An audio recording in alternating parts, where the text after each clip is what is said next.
Well, good afternoon, everyone, and I'd like to call to order our Middlesex County Council meeting for Tuesday, June 23rd. And it's great to see everybody's smiling faces this afternoon. I don't know about you, but I had a great weekend, and like really, who couldn't have? The weather was ideal for the start of summer, and we have seen glimmers of hope with businesses beginning to reopen with new guidelines and restrictions, but patios are open for us to enjoy. And it was a wonderful weekend to celebrate fathers and father figures. I actually spent a good chunk of the weekend reflecting after I did my 108 sun salutations to really bring in summer, and I paid for it on Sunday and Monday. But I still shake my head at the events of the last few months. It is hard to believe that all of this happened on March 17th.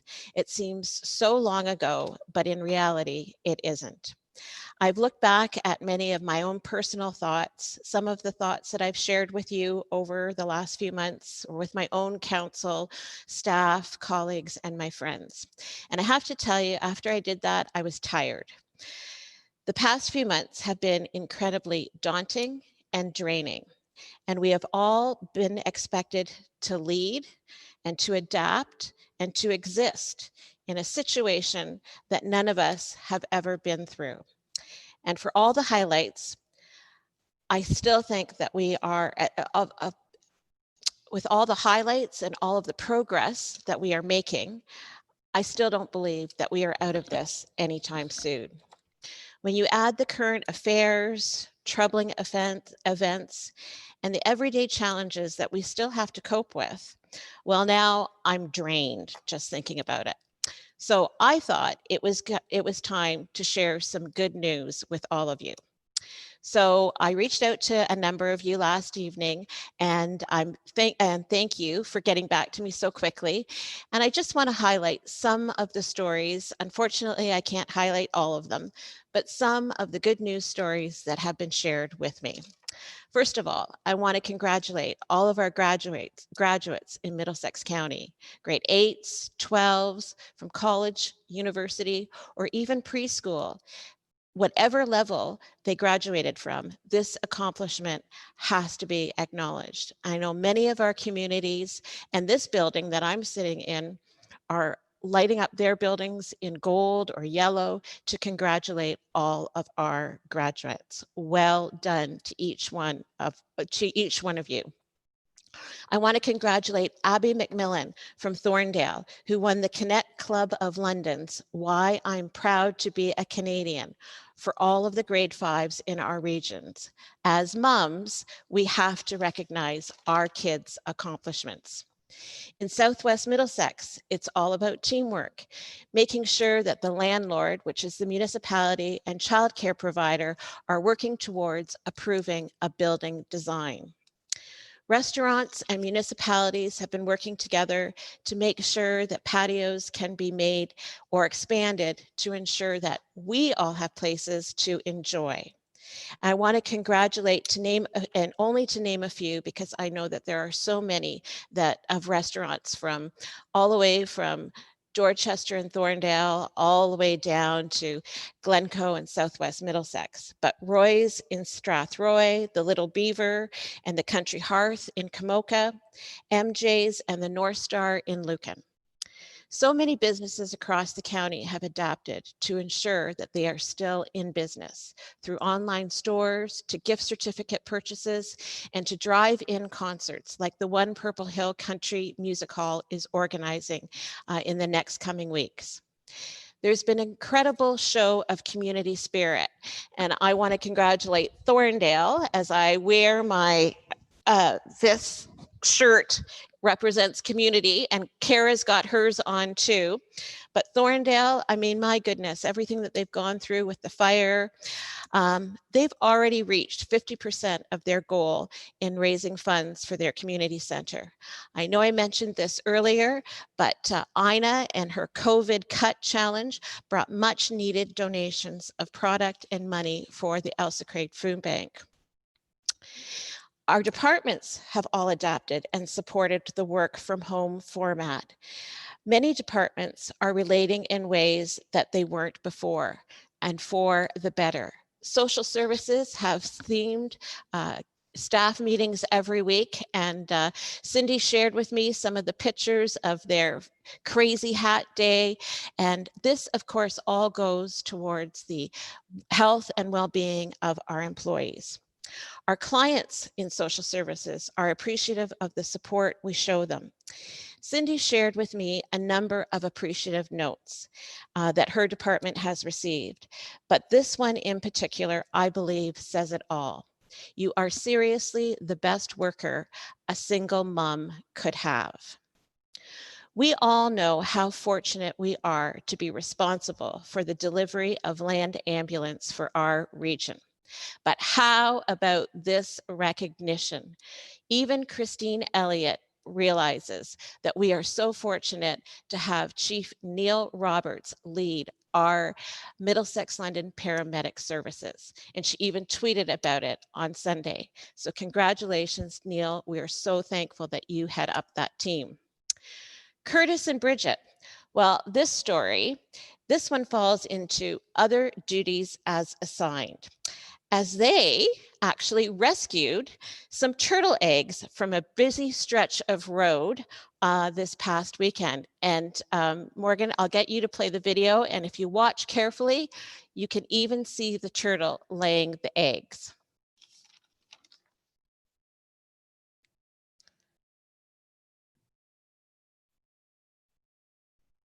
It's coming. They do everything slowly. I know. I might get Curtis to send it out there. I think it's coming. There it goes.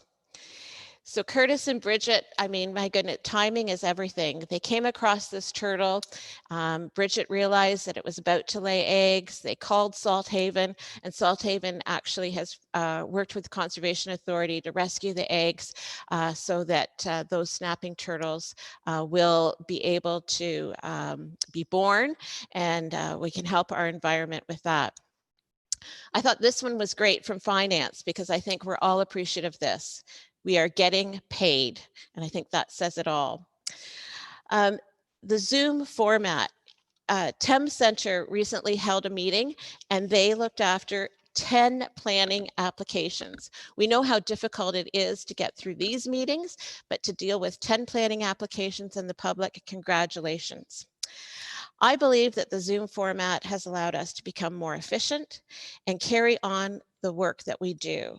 We've gotten to know each other in different ways and at different levels. And while we are apart, I can see the county working together. Everyone is supporting each other. Everyone wants to make sure that we all get through this. And while it seems impersonal, it isn't, it really isn't. I have been witness to some pretty amazing staff stories and experiences as I've gotten the opportunity to get to know our staff, not just from a department head standpoint, but drilling down to some of the members in those departments. I've gotten to get to know them a little bit better and in different ways. And I can honestly say we have an incredible team behind us. Finally, one of our colleagues shared with me this weekend. Joanne got to hold her great-granddaughter for over an hour in her home, and this just made my heart melt. For all of the restraints that have been put on us and for all the things that we have felt that we haven't been able to have, we are far more aware of all that we do have, all we are thankful for, and all we should be celebrating.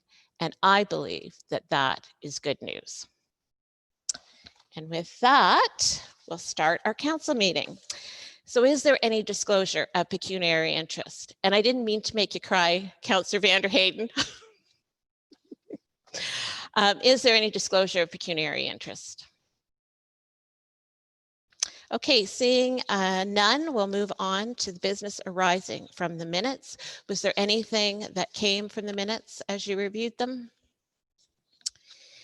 If not, then the minutes from June 9th you've been able to look at and review. And if everything is okay, then can I get a mover and a seconder to approve them as presented? Councillor Elliott and Councillor Richards. All opposed? And those are carried. Thank you very much. We don't have any deputations, any inquiries or notices of motion. Okay, seeing none, we'll move on to reports and new business. So housing services cost apportionment and CHIPPY agency agreement. Oh, and this is a verbal report from me. I guess I should have read this a little bit closer. Cindy, did you want to speak to that? Or I guess maybe Bill. Bill would probably be the better one to speak to this. Sure. So in the MOC agreement we have with the City of London, there are some spots available for the county representatives. I'm named, and then there's some spots in there. And so in talking to the warden, she's made some recommendations that I'll let her speak to in terms of who she'd like to see there on that committee. We have a meeting set up with the city for next Monday. And the purpose of it is to go over a number of social housing items and ask a bunch of questions that council's been asking since December and see if we can get some good answers to those questions. So I think that's it, Madam Warden. Okay, thanks for that, Bill. So as Bill said, this has been a topic of discussion that we've kind of talked around for quite some time with regards to social housing and having a voice at the table. And we all know that the city changed their governance model. And so the MOC, the Management Oversight Committee, is currently the tool in the toolbox that we have access to. So with that in mind, I'd like council to consider the following representatives. If you read the agreement between the city and the county, it clearly states representatives from the county. My thinking behind that is a mix of elected officials as well as staff representation. And with that, I would put forward the warden, Councillor Cornelison, as he was part of the original governance model. And I think with his background, I think he will be a strong asset in the MOC discussions. And then, of course, Cindy, and then Bill, because that's part of the agreement. So if there's any questions, yeah, we don't have a choice. Yeah. No. Any questions? Or you're moving that, Joanne? Okay. So moved by Councillor Vanderheyden, seconded by Councillor DeVete. Is there any discussion on that? Okay, all opposed?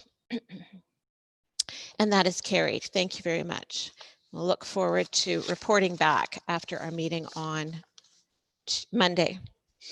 Moving on from CARA, the Grant Contribution Agreement, Regional Relief and Recovery Fund Tourism. This is a good news story. CARA? Thank you, Warden. Through you, I hope that it will be received as a good news story. For certain, you know that COVID-19 has had a tremendous impact on our small businesses throughout Middlesex County. In particular, the tourism sector has been very hard hit by the stagnant state of tourism and travel in our country. Back on May 31st, Melanie Joly, our Minister of Economic Development and Official Languages for the federal government, announced that there would be a relief program created for destination marketing organizations that would flow through the Tourism Industry Association of Ontario. The fund was officially announced on June the 5th with a deadline of June the 15th. And as the destination marketing organization for Middlesex County, our department submitted an application. We received notice on Friday of a contribution agreement in the amount of $138,000, which will go towards tourism initiatives for our DMO between now and the end of December of this year. The timeline is very tight, and that's why we have brought it to your attention today and are asking for council's approval to allow us to sign the contribution agreement, which will begin immediately, and allow us to not only invest in those initiatives that we would have planned for this year, but obviously to tremendously extend those within the fiscal. Okay, any questions for Kara on that? Okay, seeing none, if I could get a mover and seconder for her recommendation. Councillor Mayhew and Councillor Warwick. All opposed? And that's carried. Thank you very much. We'll look forward to spending that money. Chief Neil Roberts, Emergency Support Multi-Patient Bus. Thank you, Warden, and through you to members of council. So the report that's before you today is a report that was presented to the Authority Board on May 19th and June the 9th with a proposal to explore purchasing a retired London Transit bus that could be converted or retrofitted to accommodate multi-patients in the capacity of a support unit that would be used by Middlesex London Paramedic Service. Specifically, this unit would allow us to put stretchers, accommodate 17 ambulatory persons, 4 wheelchair-bound persons, and up to 4 stretchers on the bus itself. And this is similar to other services that have retrofitted a bus. The purpose of this would be to allow us to look at opportunities to utilize this bus currently within the current COVID setting as a COVID swabbing or testing site, which Middlesex London Paramedic Service is currently doing in concert with Middlesex London Health Unit and with Ontario Health. So as we all know, in the county, there are no assessment sites and no ability for county residents to be swabbed. So this would allow for a mobile swabbing site to be moved into the county to allow for that. But the bus has more opportunities outside of COVID as well. The opportunities should we have a multi-patient incident, such as the recent Woodman explosion last year, or a apartment building fire, or if we have to go to, say, a long-term care facility where there are multi-patients, we're able to assess those patients in the bus, better triage them where they're protected, and then bring in transporting units as required. So it gives us excess capacity. The projected budget for this was initially targeted at $30,000. Since the reports were filed, we have received some of the quotes back. The one main area was what's titled securing the frame and rails, which was initially targeted at $10,000. Not really knowing the condition of the bus and having it looked at by the experts, it did come back in at $47,000.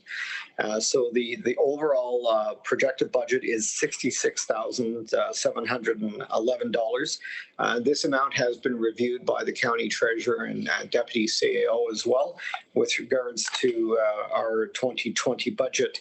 The ongoing maintenance for this as well is that this would be a partnership with London Transit, who would assist us with storing of the bus, helping maintain the bus as well, and at times if we require it to help provide a driver. So it is a partnership that we're reaching out to obviously local stakeholders as well.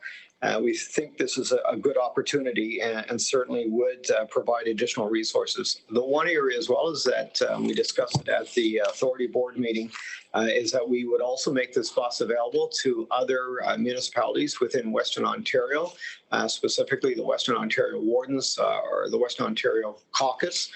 Should those or this bus be used in that area, we'd certainly make that available as well. So Deputy Chief Marco is with me, who's been spearheading this with his team. I'm not sure if you've got anything further to ask or add. No. So back to you, Warden. We're happy to address any questions that council may have. Thank you. Okay, great. Thanks very much, Neil. Joanne or Councillor Vanderheyden. That's all right. Thank you. Through the warden. I think this is an exciting initiative, and I think it's something that is, again, kind of thinking outside the box. It's something that I think you can use, and it's not just for COVID. And I like the sound of that. Two questions. One, are we going to be branding the unit so it doesn't look like a London school bus or London transit bus? And the second one, it has two entrances, I assume, as most of the buses do. So if you have it in a community to do COVID testing, example, would you have people walk in the front door and out the back, or vice versa? Or would you have to set up a tent or something outside in order to utilize the facility? Like, you don't want people too close together, but so how would that kind of work? Because I think it's really important that we have that opportunity in the county. A lot of people have been texting me and emailing me trying to figure out where they can go, and I keep sending them all to London or to their local doctor. But that would be a great opportunity. So I don't know, those are my two questions.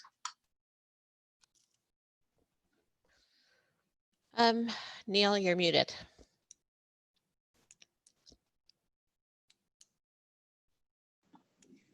How about now, Warden? Nope, all good. We're good. Yep. So for the first question, yeah, so the branding would actually look just like one of our Middlesex London paramedic service ambulances, just with a bigger side to it and a billboard. Yeah, there would be no London Transit there. It would just be yeah, the large yellow stripe down both sides with the with our badge on it, and then the top of it would have emergency support unit, and it would be identified as Middlesex London Paramedic Service. To the way we were going to, where we sort of looked at the COVID testing, yes, we would use the two doors. We would kind of come through the front, and people would be registered, tested, and then out through the back, which would allow for social distancing. We'd be able to use that. And also through the IPAC, or the infectious disease people, they're actually saying that that's probably one of the better things to use, is because it actually can be cleaned and we can maintain that flow, and people don't actually sort of come in contact with each other. Okay, is that good? Councillor Vanderheyden, follow up? If I could, so staffing would be by our paramedics, and we wouldn't need any other type of volunteers. And then I guess my county hat, financial wise, any opportunity to have some advertising on that from one of our partners in order to maybe help pay for some of it, because it's big enough that there's room to put something on it. Something to think about. You don't have to answer that question, but something to think about. Okay. So to the staffing, yes, it'd be staffed by our community paramedics that are trained for the swabbing for COVID, or one of the bus drivers. And then, yes, as to the advertising, we hadn't thought about that. That's a good idea. Have to see how that goes. Any other questions? Councillor Cornelison. Thank you. Through the warden. Neil, I have a couple of questions. One is dealing with when it's available to the other caucus areas. Would that be made available at a cost, or would we just be donating that? And the other part of my other question is the driver of the bus being provided by the city. Would that driver need to have any special qualifications, like in terms of first aid or paramedic services? Thank you. Okay, you want to handle the driver? Yeah. Yes, sir. So through the warden and councillor, as for the driver, we actually have within our own service at least 50 that we can count right now, paramedics that have up to a DZ license. And we're just conferring with the MTO to make sure that that is sufficient. We believe it is, because it's not actually a bus anymore. It's a support unit. So we would actually have probably paramedics drive that. But we also have the ability to kind of work with London Transit to see if they would be able to provide a driver. But we're hoping to use our own paramedics. Okay, any further questions for Neil? I actually have one, and I know that your costs came in a little differently with the frame and the rails since you reported, or since we spoke at the authority board. I guess I'm a little confused, because I was under the impression that perhaps the safety to get it back up on the road was going to be pricier than we thought. So I didn't realize that the frame and rails were going to be so expensive. So can you just elaborate on that a little bit more for me? Yeah, so when we met with, through the Warden, I guess, when we met with London Transit, we used their expertise to kind of tell us or give us ideas of what they thought was wrong with the bus, what areas it needed to be addressed. And then it was really just sort of based on their guesstimate. And then it wasn't until it was taken to a third party and then they started to tear it apart and look at it that they identified those areas that needed to be replaced and fixed. So that was sort of, and then we went back with them to confirm the numbers and look at all those areas, and consulted with them again to see sort of if these fixes were actually needed, as well as were those some of those legitimate costs versus, you know, we'd never dealt with a bus before, so we didn't know if those were kind of the costs. And London Transit confirmed that all of those issues were legitimate. Okay. Okay, good. So are we still thinking that the safety is going to come in about that 4,000, or do we think it might be more? That's the scene safety and identifiers. So so we're just waiting on that final quote. That's just for the striping on the outside of the vehicle. Okay. And we're hopeful that that's going to be within that range. Okay. Just based on what our ambulances cost. Okay. All right. Good. Thank you. All right. Any other further questions?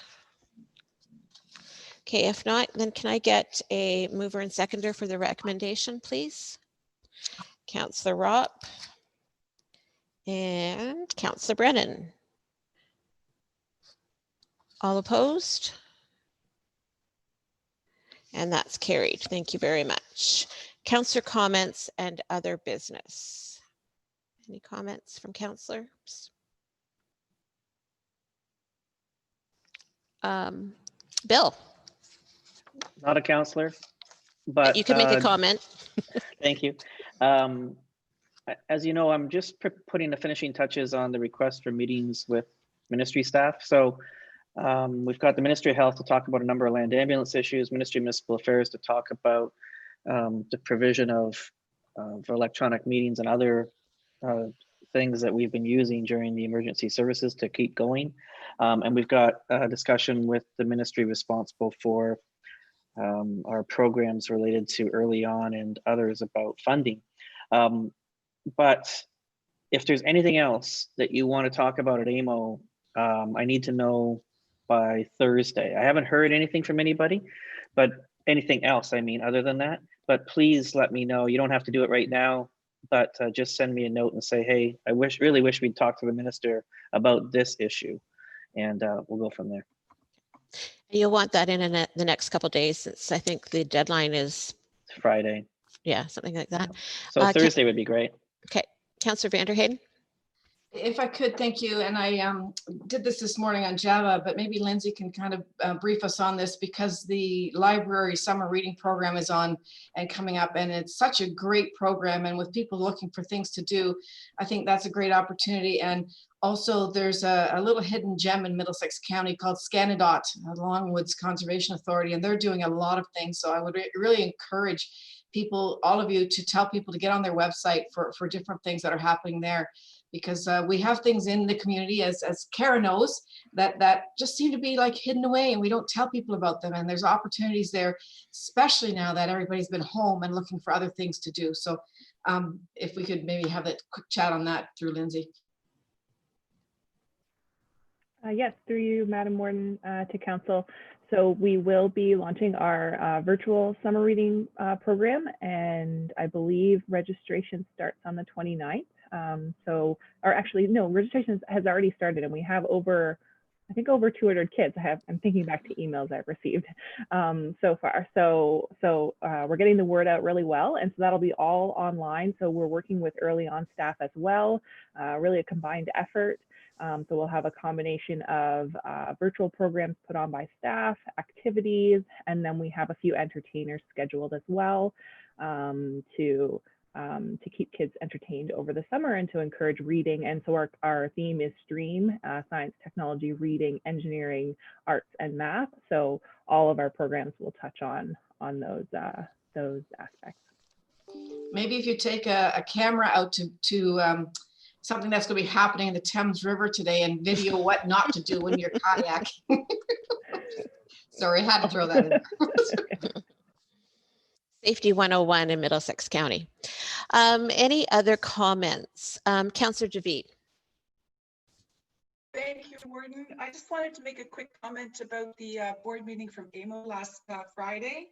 And Minister Clark was able to join us for about 15-20 minutes. And he just gave a bit of an update on some of the things that they've been dealing with there. Some of the transit, of course, was a big conversation, which is of less interest to us, but it related to the buckets of money that will be available to the larger centers with regard to the deficits that are being incurred as a consequence of the change in transit cost structure due to COVID.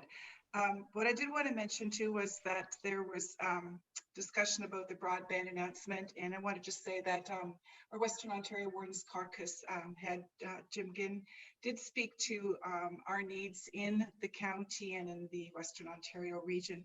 And one of the things that we talked about with respect to that was that the old standard that we've all been talking about, that we're going to have so many gigs up and down, we're saying, no, that isn't good enough. What we really need to do is focus on the future and say that, it should be 1 gig up and down. That's what we should be working to, as opposed to trying to do stuff and then come back to that and redo it again. So other than that, I think it was a pretty normal meeting, but having him there to answer some of the questions was a real opportunity. So I just want to make you aware of that. Thank you. Great, thank you for that. Any other comments? Okay, moving on to bylaws. Kathy.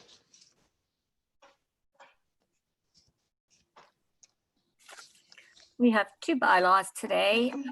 A bylaw to authorize the execution of a regional relief and recovery fund contribution agreement between the Corporation of the County of Middlesex and the Tourism Industry Association of Ontario, and a bylaw to confirm proceedings of the Council of the Corporation of the County of Middlesex for June 23rd, 2020.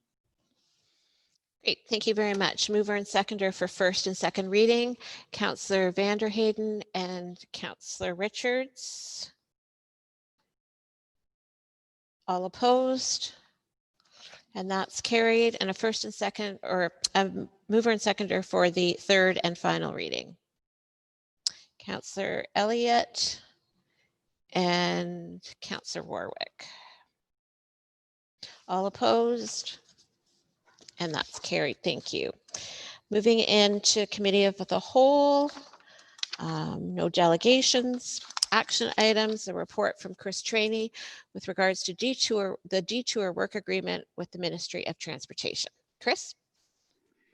Yeah, thank you, Madam Warden. This is similar to some work we did previously for the MTO. As most of you know, there's a large bridge project going on for the ministry across Ontario, and over next year and the year after, the interchange bridges at Westchester Bourne and Dorchester Road are both scheduled to be replaced.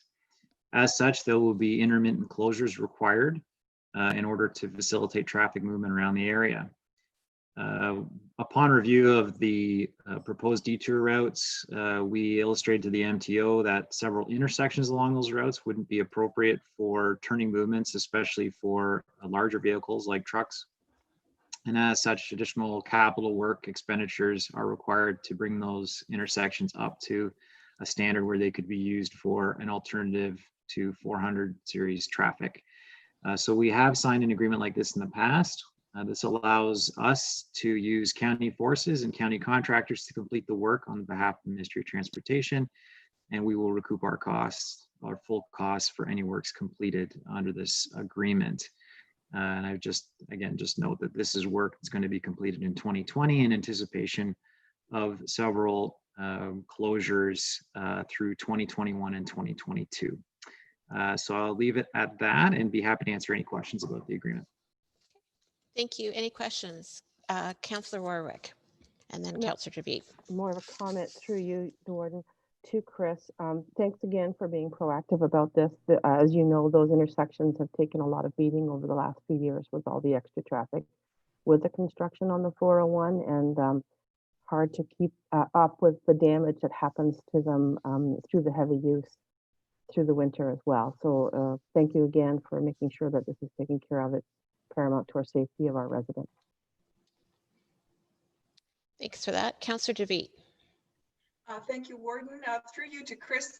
Chris, you mentioned the cost and the recouping of those. I noted that there was an amount in the contract that was set as a ceiling. Did you actually say this is what we need, or did they say this is what you get?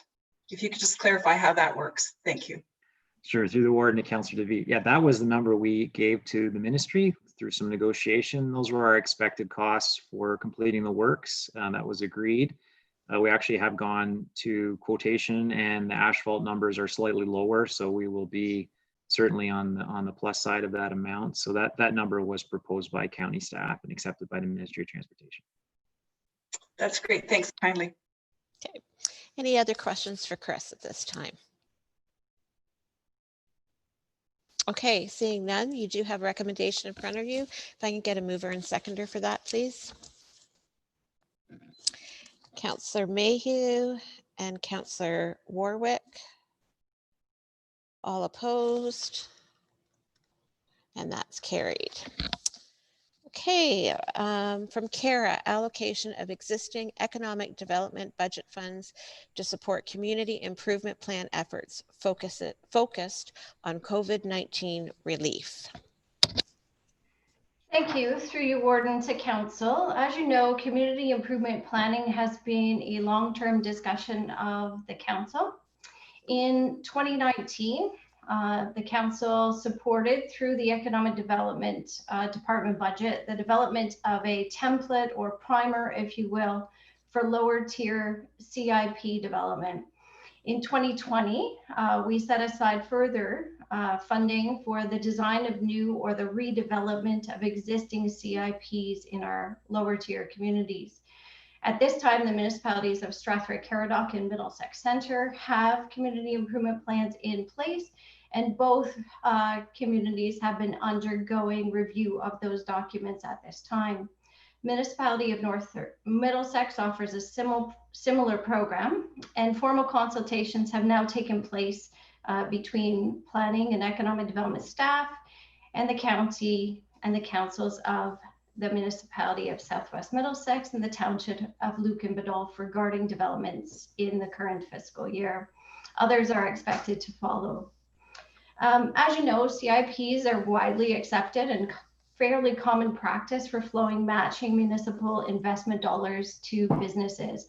Such programs are seeing themselves being of particular use in responding to the needs of businesses in the wake of COVID-19. And they offer an immediate return on investment as businesses make a contribution equal to, or in many cases, in excess of the municipal contributions in advance of receiving support. In addition to a large number of municipalities across southwestern Ontario, our immediate neighbors, such as Oxford County, Elgin County, and the City of London, are currently offering CIP supports to member municipalities and businesses to aid in COVID relief and stimulate new investment. Some of those supports include restaurant patio expansions, customer traffic controls such as doorbells and intercom systems, outdoor venues such as stages to transition entertainment venues, site signage, and the like. The Middlesex Economic Resiliency Task Force has been discussing county-led financial supports in response to COVID-19 and has asked that CIP support be brought forward to the County Council for consideration. At this time, the recommendation is that Middlesex County Council direct staff to combine the remaining 2020 budget dollars we had allocated for business retention and expansion with the existing monies budgeted for the development of CIPs, and extend this allocation to allow for the county to offer funding to lower tier municipalities for CIP supports to a maximum of 25% of overall cost per application for those that specifically provide business infrastructure enhancements that aid in COVID-19 recovery. Okay, thank you for that, Kara. Any questions on this recommendation? I will share with you before I open it up for questions that this has been a big discussion point at our at the task force level. I want to thank Middlesex Center because they've been a great support in coming up with this and helping Kara develop this recommendation and speak to it to the task force. But as you know, many of our neighbors have allocated funds towards COVID-19 recovery.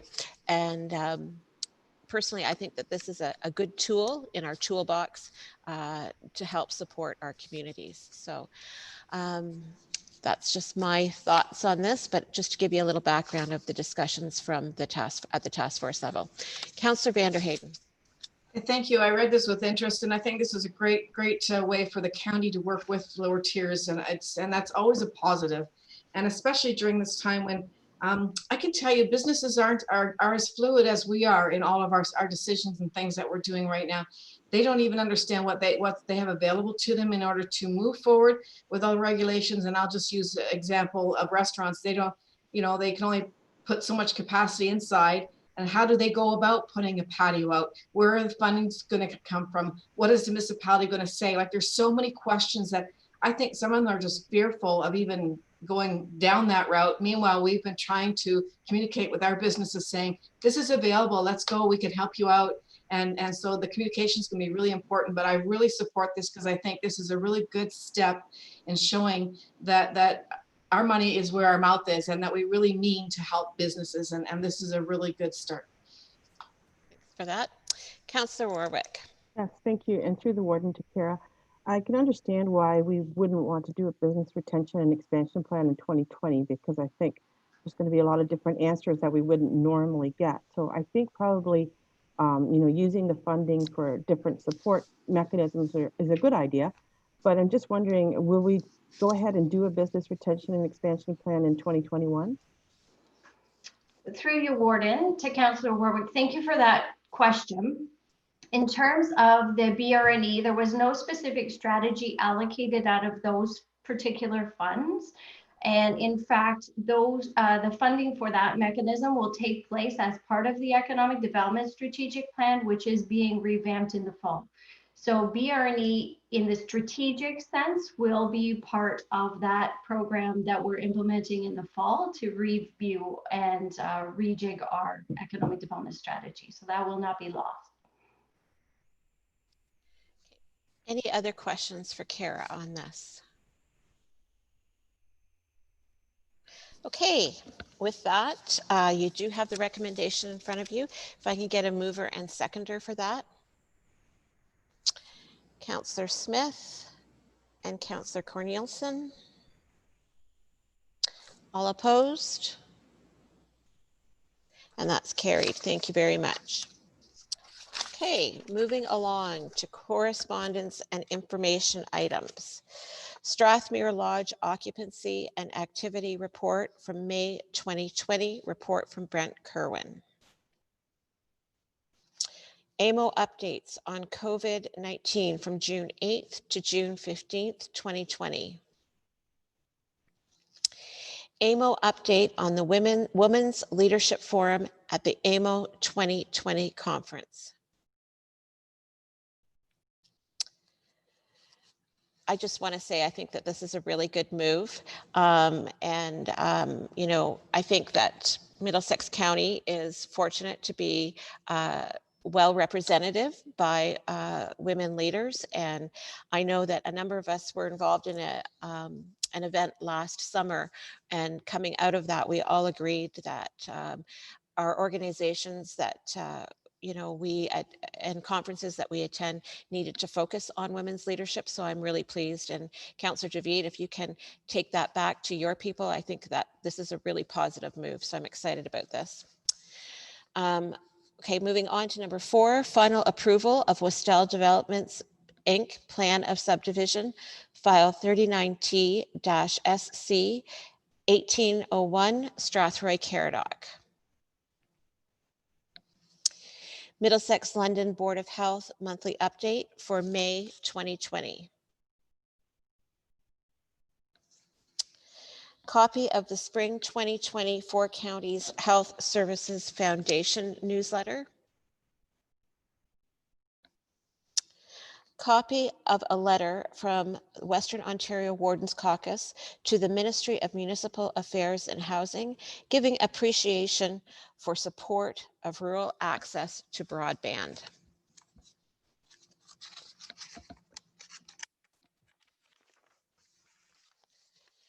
Copy of the Middlesex County Economic Resiliency Task Force minutes from May 27th, 2020. Copy of a letter from Warden Burkhart Jessen to our local MPPs with respect to public messaging regarding business and employment investment. Kara, did you want to talk to this? Because I think that there's some success on our end. Through you, Warden, there has been some success from our end. We'll be getting a formal report on that from our sector representative at the Economic Resiliency Task Force meeting yesterday, but immediately upon receipt of that letter, I did receive a quick call from Queen's Park from the policy team. And my understanding is that there will be consultation between our sector representative on our task force and the minister's office with respect to how we might be able to move forward on these 2 requests. Thank you. Media release entitled Members of Middlesex County Council and the Economic Resiliency Task Force share important message to local business community, dated June 15th, 2020. European gypsy moths, report from Mark Brown. Mark has joined us. I didn't know if you wanted to highlight anything in particular, Mark, but I wonder if there's any questions for Mark at this time. But if there's anything you wanted to highlight to begin with, Mark. Thank you, Madam Warden. Good afternoon, everybody. Would you, if it pleases everybody, I can just walk you quickly briefly through my report.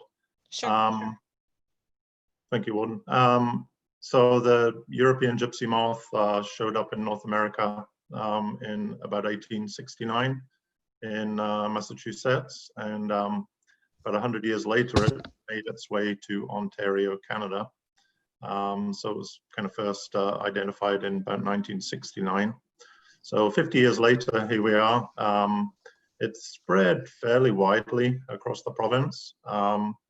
And it is now considered by the Canadian Food Inspection Agency and forest entomologists as being what they term naturalized. In other words, it's so widely spread and established that it's naturalized to its new conditions, and it's doing quite well.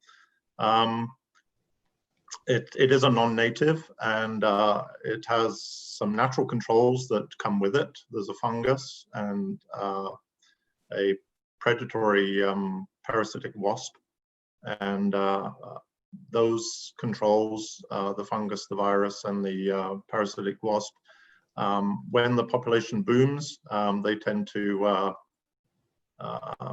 escalate with the population of caterpillars and eggs, and they parasitize them and control the numbers, and the numbers drop again. So typically the insect boom and bust kind of population dynamics occur every 8 to 10 years, but we can't guarantee that. And I'm sure the insect is responding to environmental conditions, the availability of the host, the foliage, and if we have mild or colder winters as well, for the egg masses to overwinter successfully.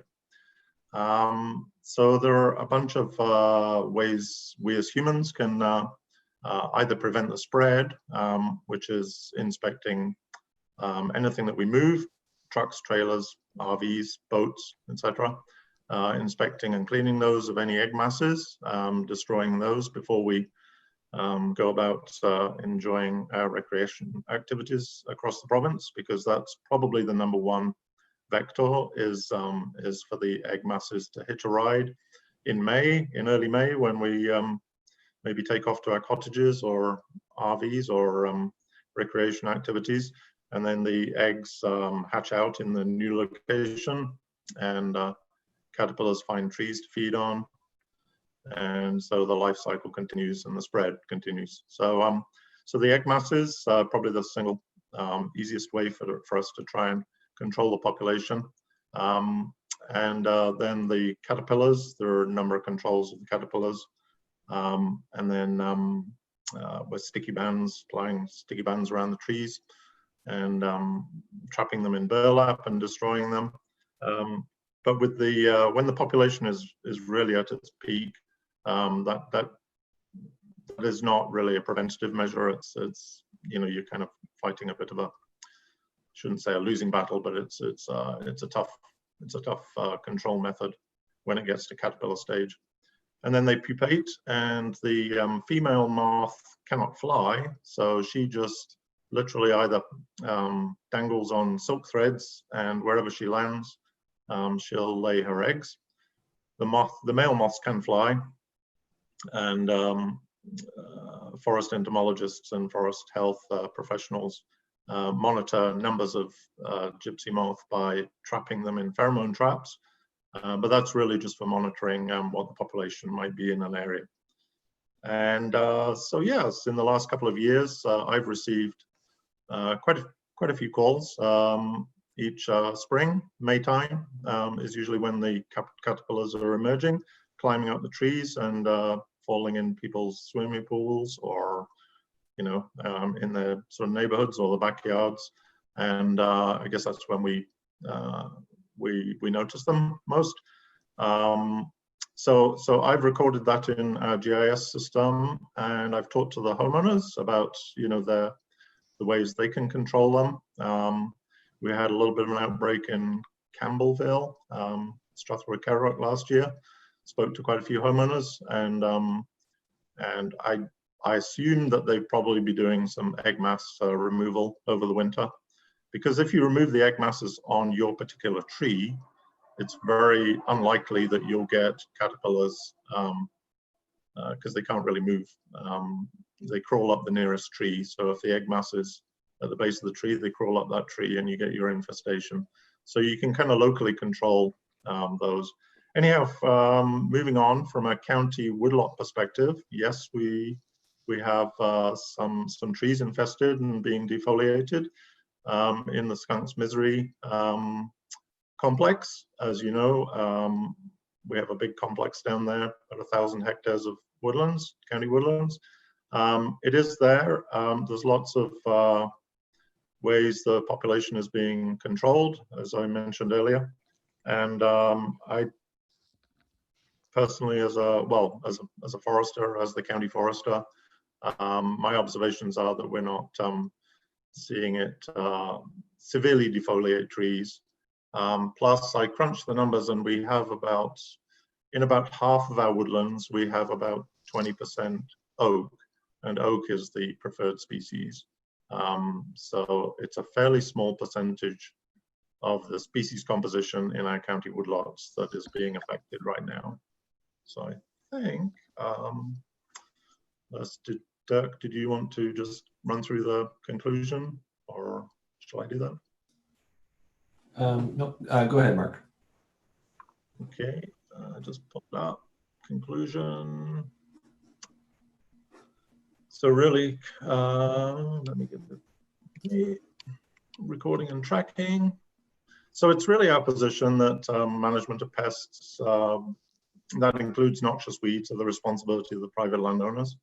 And I consult with the public and meet with them and talk to them on the phone, and I talk through all their various kind of control options that are available to them, and my experience with such pests. And generally speaking, it's a very good, productive education outreach opportunity for me. And I also make them aware of if they want to pursue sort of using a private company to to advise them as well, so they get a second or third opinion. Local municipalities may wish at their discretion to undertake control activities in parkland and street trees when they're experiencing an outbreak, but the Woodlands Conservation Officer, I can assist and help with background and knowledge and expertise, but I can't really, and I wouldn't want to interfere with the way local municipalities conduct their affairs or manage the pest. We are in kind of year 2. Hopefully year 3 we'll start to see the population dip, but nothing's guaranteed these days, and I think we all know that. And finally, we'll just do some updating on our website and a little bit more information, add a little bit more information on egg mass removal and some safe methods of destruction. Okay, thanks for that, Mark. Now, any questions from councillors? Councillor Javid. Not so much a question. I read the report and I found it very thorough. So I think there's, as you've indicated, you have information, and we'll be updating that on the website. People can ask you questions and you'll refer them to people. So I appreciate your time and effort. Thank you, Mark. Councillor Warwick. Actually, I was just going to echo Councillor DeVitt. It was a very interesting report, Mark, and made me think of all the different caterpillars outside my house while I was reading it. Okay, any other questions or comments? Councillor Vanderheyden. Yeah, it just makes you want to go like this. That's right. I watched them come down on their silk on the patio, and I think, go away, go away. Thank you for that report. I also read it with great interest, and I actually used part of your report. I hope that's okay on a radio piece this morning, because our citizens have been all over social media talking about this. And I mentioned to Kathy that at the end of your report, you did say that some of this information was going to go onto the website so people could go on there and read it for themselves, which I think is very positive, because it doesn't always have to be us answering questions. If we could send them to the proper information that's valid and right, which yours is, I think then people can understand better where they need to go and how they need to deal with this, instead of listening to somebody that doesn't know what they're talking about on social media. So thank you for that. And I look forward to having that on the website, which I assume was going to happen because I told everybody it was now. So hopefully it will. Thank you for those comments. Anything else from councillors? I don't see anything else. Okay, thanks very much, Mark. We appreciate that. And it's certainly a timely report, and I am certainly appreciated by all of us. So thank you. Thank you, Madam Woman. Moving on, the budget variance report for May 31st, 2020 from Cindy. Any questions or anything you wanted to point out at all, Cindy? Thank you, Warden. The budget variance is for the period up to May 2020.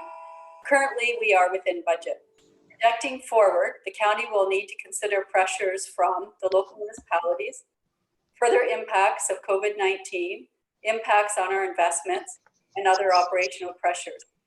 At this time, I'd also like to point out that last week the county received the ministry letters for the pandemic pay for both the land ambulance and long-term care. So we are currently reviewing these letters and next steps. I'm happy to answer any questions.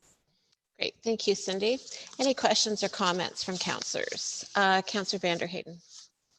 I don't want to hold the meeting up, so I might just send these questions to Cindy. There's a number of places where I saw that there was big variances, and I'm assuming it was because of COVID and we haven't got the projects done or started or even able to do. And one of them was the Middlesex Geography Network. One was the Woodlands Capital Management Program. One was Economic Development Services. They each had pieces in there that were big gaps. So maybe we could talk offline on that.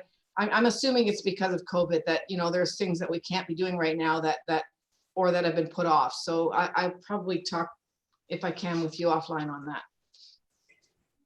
Thanks through the warden to the councillor. Absolutely. I also noted in the report, we're trying to be fiscally responsible currently, and we've deferred a lot of the projects until down the road when we make sure that we have enough funding to be able to do those. So that probably answers most of those, but definitely we can talk. Oh, that makes sense. Thank you. Any other questions or comments for Cindy? Okay, thank you. Copies of Housing and Development Corporation London reports and presentations. Copies of London and Middlesex Community Housing Inc. reports and presentations. County City Liaison Committee report from the second meeting held on June 17th, 2020. Okay, can I get a mover and seconder for those information items to be received? Councillor Ropp and Councillor Richards. All opposed? And that's carried. Any inquiries? Councillor Vanderheyden. Just one if I could, and this came up yesterday or the day before, you know how on your phone memories of past years pop up. Well, there was this one from 6 years ago, and none of those councillors are still on county council. Some have retired gracefully, some have left for under duress. But we have walked in the VON walk many times with many of the councillors from across the county. We all know how important the VON is to our communities. And of course, they're not having a walk right now. So if there's any way that you could encourage people, you know, if they're looking for places to donate to, the VON is still always in need, and it really supports all of our communities in a really, really positive manner. So I'm just throwing that out there. I'm not saying pull out your wallets, but if you want to, that would be a great idea. You don't have to walk, you just need to donate. Walk around your house. Yeah. Thank you very much for that, Councillor Vanderheyden. I think that's an important message to be reminded of. Any other inquiries? Moving on, new business. You've got the list of county council meetings. We've got actually a few weeks till our next meeting, which will be Tuesday, July 14th. Any announcements? Okay, we will entertain a motion to adjourn. And just a reminder that we do have to go into closed session. So I'm wondering, rather than adjourn, or we're going to do this in two meetings. I guess maybe I should have confirmed this with Kathy first of all. We're going to do this in two separate meetings. So adjourn the public meeting and then have the closed session. That was my plan.